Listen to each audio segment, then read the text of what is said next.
Welcome to episode 29 of the CountryLine Songwriter Series, where you'll hear from some of the most successful artists and songwriters working in Nashville today.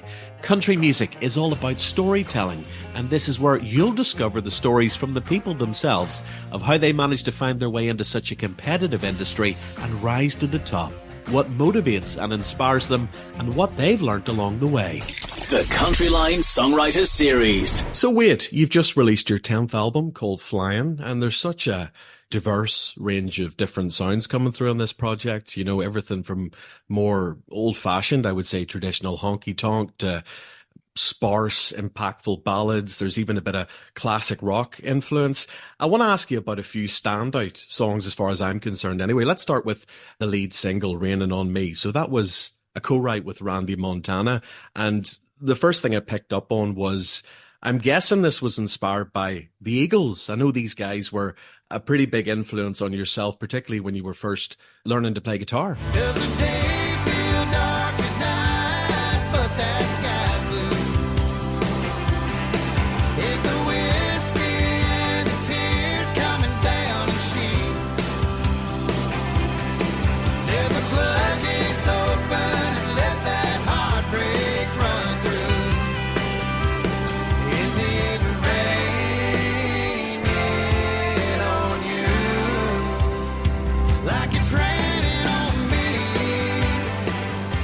You know, I don't think writing the song necessarily was when I was thinking of the Eagles. I think that more of the production side it was, you know. Sure. The Eagles were a big influence of mine when I was first learning to play guitar. This was the last song that I wrote, trying to get this feel of a song. I was like, I needed this song as the final piece of the puzzle. This kind of up-tempo, kind of rockin' country song was what I was really lacking as the final piece. And we wrote this like right as we were going in. So I really was proud of us for finishing this and going in to the studio to get that final piece of the puzzle. And then the production side of it really took an Eagles approach, which I was really happy about. And Nothing But Texas. I mean, it's got that sort of really dirty blues guitar sound running through it. And this was debuted back in March at the Texas Rangers baseball team season opener, and during which you also got to perform, I've seen the footage, the national anthem. That must have been quite an honor. Nothing but Texas for me. It ain't nothing but Texas for me. If you know me, you know why. When I wanna feel alright, it ain't nothing but Texas for me.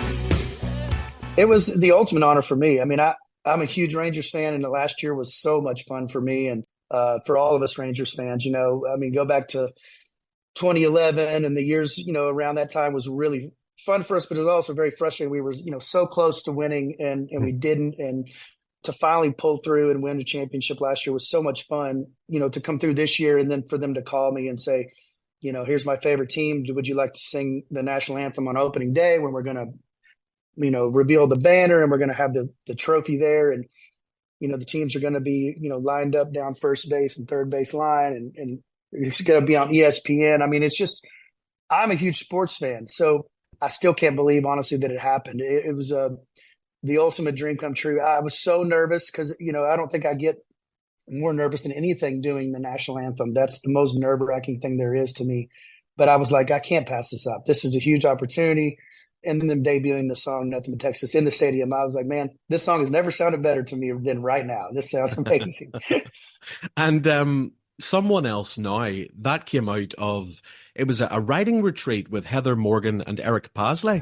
Yeah, 'cause she's everything a man can dream of. Everything she does just right. Wildest flower out of Pasadena. She's a Chevy rocking out to one headlight. She can't slow down. She's someone else's now. Yeah, we've done that quite a few times now. I kind of started it, you know, after COVID when we all got shut down so much. I was like, I called Heather and Eric, and I was like, you know, I really need to get away. I really need to go get out of this house, and I assume y'all do too. Do y'all want to go out to our ranch and let's just go out there and see what happens? I don't care if we write songs or what, you know, but let's just go see. And we ended up spending a couple of days, and it really helped with the last record I made. They were a huge focal point of that, and now they became a huge focal point of this one too. We did it again, and that trio of us just really seems to fit and work. And there's this perfect storm that happens when the three of us get together, and they're all over both of these last two records. Both of them are just incredible, and they're all over harmonies and just the talent that has the two of them bring to these last two records into my life. It's just been, yeah, I really don't have words to describe what they've done, and been a part of my friendship and everything. It's just been so fun to have, and they're amazing people. So it's been fun to share in that friendship with the three of us. And When I Want to Be Wanted features accomplished songwriter Hilary Lindsey. Just her voice alone adds such a powerful, unique dynamic to just her on the one song. It just changes the shape of the album, doesn't it? When I wanna be wanted, I come to you. 'Cause you got the kind of loving that heals a heart that's blue. I wear my ring of golden when I wanna be true. But when I wanna be wanted, I come to you. Actually, we cut the song just me in the studio. After listening through it, I was like, I think it's going to be better if we can get the female perspective of this situation. Hillary's voice and friendship and everything, just through mutual friends and them, it just seemed to fit perfectly. And she came in and knocked it out. I'm blown away every time I listen to it. Even now, I've listened to it a million times, and every time I listen to it, I get blown away at the performance that she did. It just exceeds any expectations I could have had of anybody singing that, and it just really shows. That song to me, it shows what people used to do in, the 60s and 70s country writers, when they used to just, kind of be out of their minds 4 o'clock in the morning, and just writing about stuff in their lives, and didn't really care whether they got in trouble about it or not, or didn't really care what people thought. And they just wrote and they put songs out and didn't really care about the repercussions. And they just wrote about their lives. And that's, to me, what this song represents so much. And so I really thought it was important to get the male and the female perspectives of it. And Love does what it wants to. It's such a dramatic moment on the record. And I noticed that Laurie McKenna was a co-writer, and she's definitely somebody who's, I'd be interested actually on your perspective of this. She seems to almost embrace the darkness within music, right? It won't give up and it won't forget. Stay up all night, cry about how we lost you. It's too damn strong and it's too damn tough. No matter what I drink, it won't get drunk. It's like living with the shadow of the hard truth. No, it don't matter what I do. Love does what it wants to.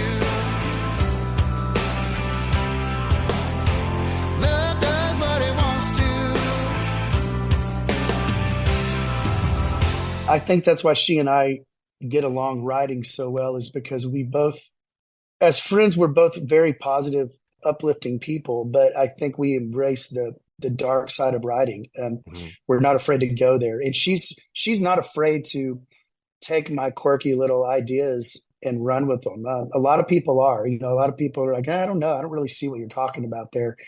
I've never heard her say that to me. Whatever you bring to her, she can go, oh yeah, I see what you're saying there, and gives it a chance, and is willing to kind of go into your head with you and in your heart with you and figure it out. And I love that so much about her as a friend and as a writer. And she does embrace the dark, but I love also that she's like me and she doesn't always go full dark. She leaves a little bit of hope, and she finds a way to just, you think the song is going to go all the way dark, and then at the end, there's something that brings you back and leaves a little bit of glimmer of hope in there somewhere. And, I probably produced this a little more dramatic than Laurie probably would want it, but I just felt like this song, production wise, needed to have this huge moment on the record. I felt like this song just needed to have this massive production on it. And I love the way it starts. And then when that first chorus hits, it just flies off the record. I love it.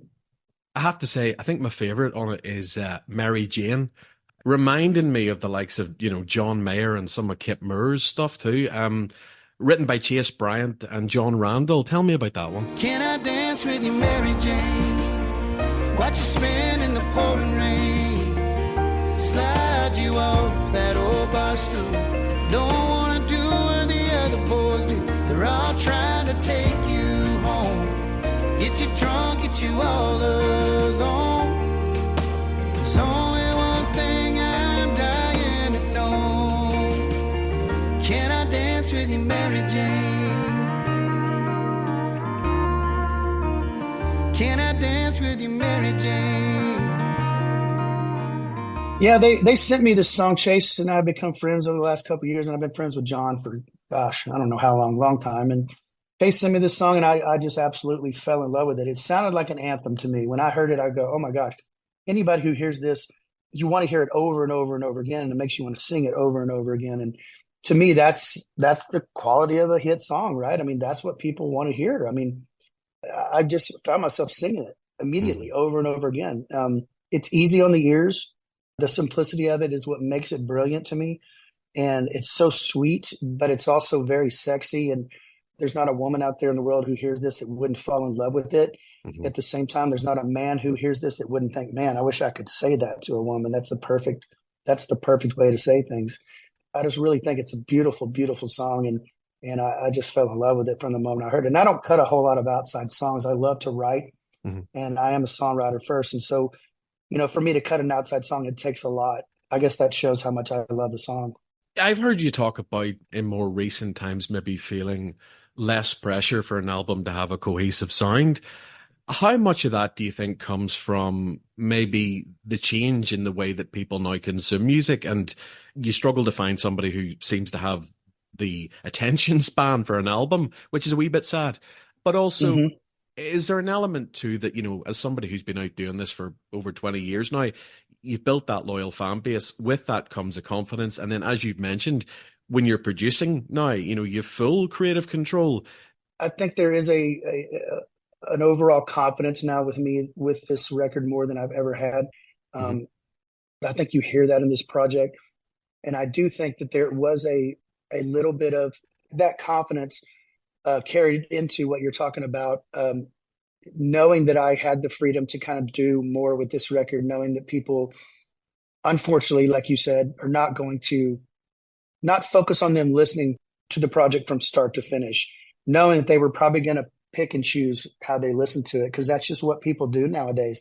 And so that really opened me up to just kind of let my guard down a little bit and say, okay, let's just focus on these tracks individually a little bit more. I didn't do that entirely.